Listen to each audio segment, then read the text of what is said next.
people that believe there's a NAPTA superhighway, and they show the official NAPTA superhighway map the government put out. Doesn't exist.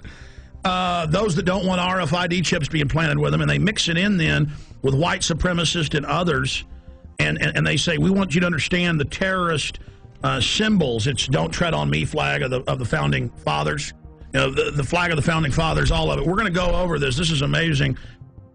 They say in there that there is, no such thing as a New World Order banking takeover, as hundreds of newspapers a day say there will be a new bank of the world that you pay carbon taxes to. It just doesn't exist. You're insane terrorist if you believe it. I remember my grandfathers, and it was normal just when you were at the dinner table, or even my dad, to explain how governments work and how history worked, and they taught the military. You don't have the military on the streets, and we're here to defend the Constitution, Bill of Rights, not what the president says if it violates that. And we've gone from that now to a strategic report, 2/2009, the modern militia movement, and then they mix gun owner groups, pro-gun groups in with white supremacists. They say those that believe in a new world order, these theories vary, but most always involve a globalist dictatorship.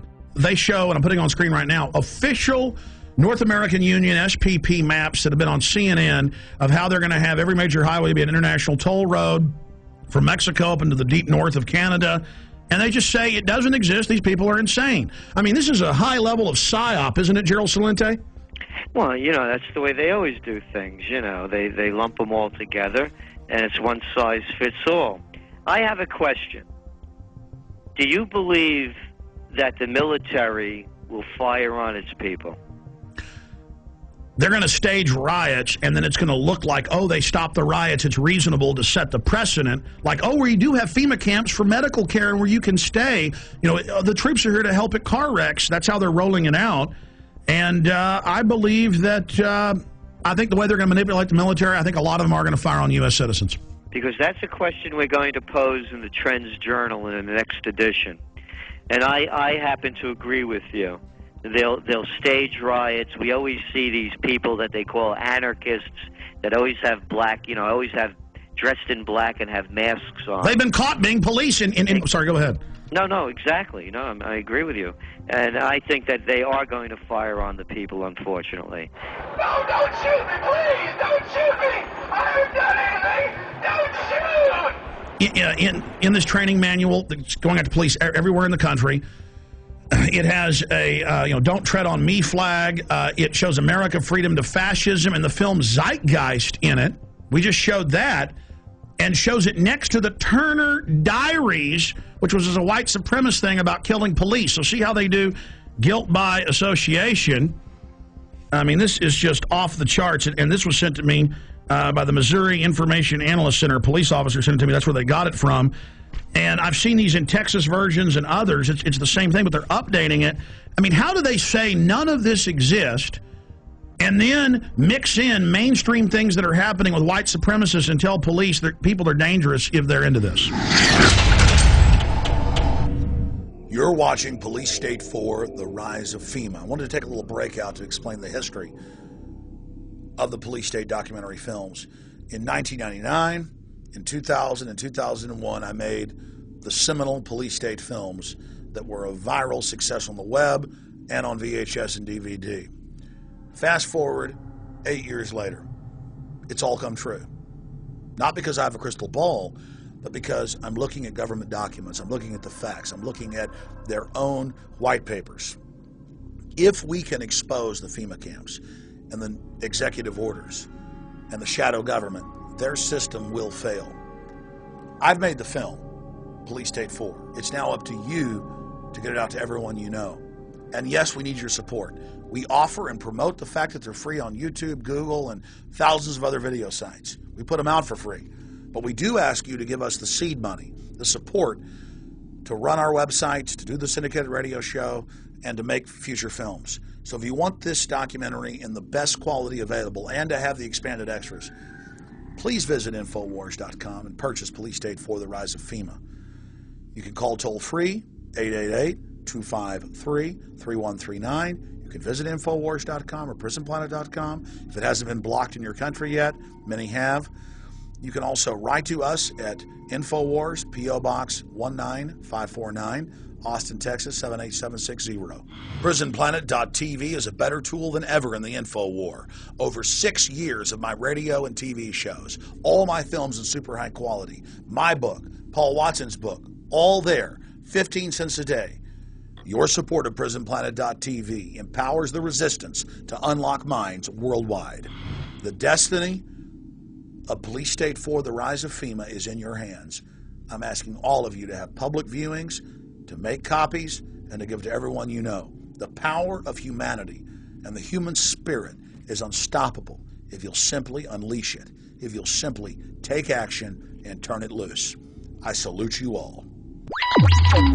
Good evening, my fellow Americans. We have been compelled to create a permanent armaments industry of vast proportion.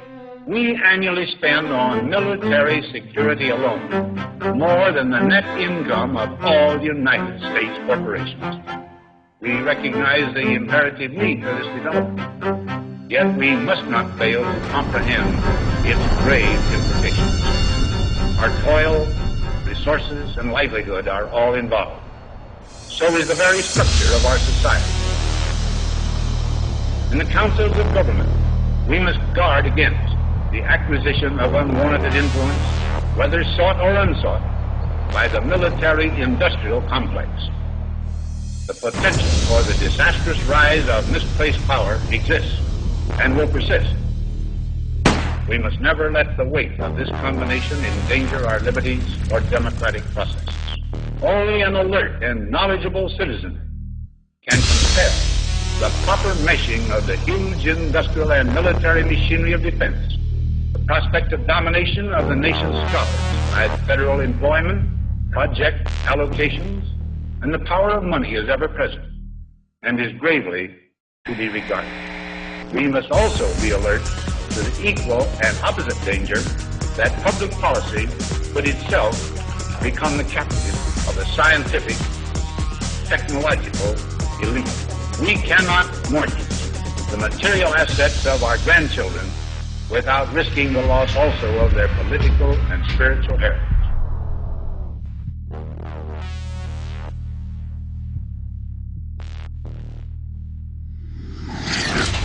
Well, I think terrorism is being practiced on the residents of the city of Oakland because many of the retired teachers, retired military people have informed me that they understand what's going on, and it is not anything that relates to humanitarian training whatsoever.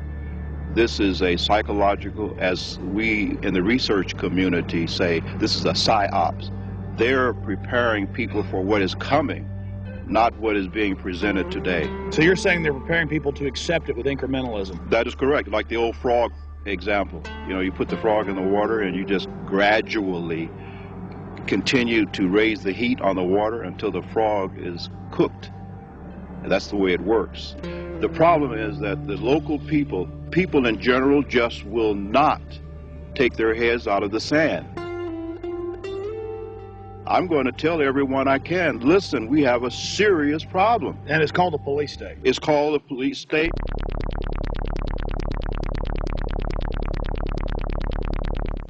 Let's go ahead and get to this. I mean, you want to see, you know, what goes with FEMA camps like a horse and carriage. Troops, militarized police, training with the Army to take over your cities and towns. Let's go ahead and play this YouTube clip, Martial Law is Coming, from News 7 at 11. The scenario was a fake, but the pepper spray and billy clubs used to break up this riot were definitely real.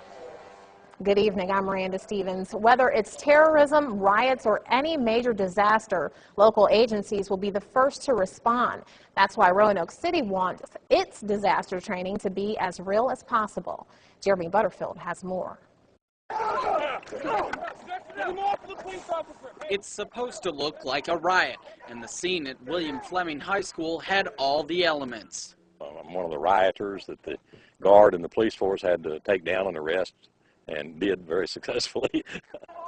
In this scenario, everyone has a role to play. The rioters were ready to fight back as Roanoke Police, Roanoke Fire, local National Guard troops, and members of the Virginia Defense Force secured perimeters and moved in to make the arrests.